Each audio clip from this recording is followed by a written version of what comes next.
Good day, everyone. This is Group 13, and today we will dig deep into one of the most crucial moments in our nation's history, the EDSA People Power Revolution. Over 4 days in February 1986, millions of Filipinos united peacefully to overthrow a dictatorial regime, and also it showcased the strength and resilience of the Filipino spirit. So first, we all know naman kung sino ito. Former President Ferdinand Marcos Sr. Naging president siya sa Pilipinas for 20 years. So imagine kung gaano katagal yon. And over his time, nagkaroon siya ng kapangyarihang diktatorial sa ilalim ng batas militar. Naabuso ang karapatang pantao at lumaganap ang korupsyon sa Pilipinas. Benigno Ninoy Aquino Jr. He is a senator before and the opposing leader against Marcos. During martial law, may itinatag siyang grupo, which is ang agenda nila ay para ma-end ang Marcos regime and para maibalik ang democracy sa Pilipinas. Dahil nga nakita na that during nung time ni Marcos ay naaabuso ang karapatang pantao at laganap na ang corruption. And also during martial law, naaresto siya at nakulong noong 1973. He spent his 7 years in prison. Nung nasa kulungan siya, nagkaroon siya ng sakit sa puso at pinayagan siyang lumabas ng bansa para magpagamot sa US. But after 3 years ng pagpapagamot niya sa ibang bansa, bumalik na siya ng Pilipinas. August 21, 1983. And he was assassinated at Manila International Airport na kilala na ngayon as NAIA. So pagbaba niya ng eroplano, binaril siya. And so in the next chapter, malalaman natin kung ano ba ang connection sa pagpatay kay Ninoy Aquino sa naganap na 1986 EDSA People Power Revolution. Next, the 1986 snap election. On November 4, 1985, Ferdinand Marcos announced in US television na ready na siya to call a snap election. Special election siya for President and Vice President only. Inapprove siya ng Batasang Pambansa BLG 883 na gaganapin February 7, 1986. So Ferdinand Marcos filed for candidacy with his running mate, the former Senate President Arturo M. Tolentino. On the other hand, the opposition party, Mrs. Corazon Aquino, asawa ni Ninoy Aquino Jr., and her running mate was the former Senator Salvador Laurel. So lumaban si Cory Aquino para ituloy yung nasimulan ng asawa niya, para mag-end ang Marcos regime and para maibalik ang democracy sa Pilipinas. So the private and unofficial count by volunteer watchdogs, ito yung NAMFREL or National Movement for Free Election, showed that Mrs. Aquino and Mr. Laurel won. Pero the official government count showed that President Marcos and Mr. Tolentino ang nanalo. So magulo.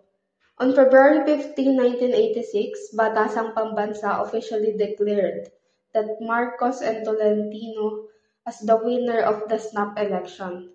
Dahil sa announcement na si Marcos ang nanalo, that siya na naman ang presidente, ang nasa isip ng tao ay like, anong gagawin natin? Kailangan may gawin tayo or dapat may gawin tayo. So Corazon Aquino and Salvador Laurel decided to hold a tagumpay ng bayan or People's Victory Rally at Quirino Grandstand in Luneta Park, Manila. Aquino called for a civil disobedience campaign through strikes and para i-boycott yung mga companies owned by Marcos. Noong Pebrero 1986, si Defense Minister Juan Ponce Enrile at Colonel Gregorio Gringo Honasan ay nagplano ng isang kudita upang patalsikin si Pangulong Ferdinand Marcos mula sa kapangyarihan. Ang kanilang layunin ay wakasan ang diktadura ni Marcos at ibalik ang demokrasya sa bansa. Si Juan Ponce Enrile at AFP Vice Chief of Staff General Fidel Ramos ay kumalas sa Marcos regime at nagtungo sa Camp Aguinaldo para maghanap ng proteksyon. Nanawagan si Manila Archbishop Jaime Cardinal Sin sa Radyo Veritas sa mga tao na magtipon at ipakita ang suporta para kina Enrile at Ramos na naging simula ng mapayapang People Power Revolution. Pagsapit ng hating gabi noong Pebrero 23 ay nasa 10,000 katao ang nagtipon sa Cubao at nagsimulang magmarcha patungo sa EDSA. Habang papalapit sila sa Camp Aguinaldo, dumami ang bilang ng mga tao at umabot ito sa 20,000. Ang pagkilos na ito ay patunay na lumalaking suporta ng taong bayan para sa revolusyon. Throughout the next 2 days, the crowd at EDSA swelled to hundreds of thousands of people, nearly 2 million people. The Battle of Power. Corazon Aquino took her oath club, Filipino Insanon. Ferdinand Marcos held his inauguration an hour later at Malacañang Place. Nang matalo at mapatalsik sa kapangyarihan si Ferdinand Marcos noong February 1986, matapos ang malawaang pagpoprotesta ng mga Pilipino na kilala bilang himagsikang People Power, ang kanyang pagkatalo ay bunsod ng iba't ibang kadahilanan, kabilang ang malawakan na korupsyon, pag-abuso sa kapangyarihan at pang-aapi sa mga karapatang pantao. Nagsimula ang pagkatalo ni Marcos nang mabalita ang pagpaslang kay Nino Aquino noong 1983. Ang kanyang pagkamatay ay nagdulot ng malawakang pagkagalit at pagkabahala sa buong bansa. Ang mga protesta at nagpuprotesta ay nagsimula sa iba't ibang bahagi ng Pilipinas. Ang mga leader ng oposisyon na nagtayo ng isang malakas na koalisasyon upang labanan ang rehimen ni Marcos. Ang pagkatalo ni Marcos ay opisyal nang naitala noong February 25, 1986 nang siya ay lumikas sa Pilipinas kasama ang kanyang pamilya at nagtungo sa Hawaii, Estados Unidos.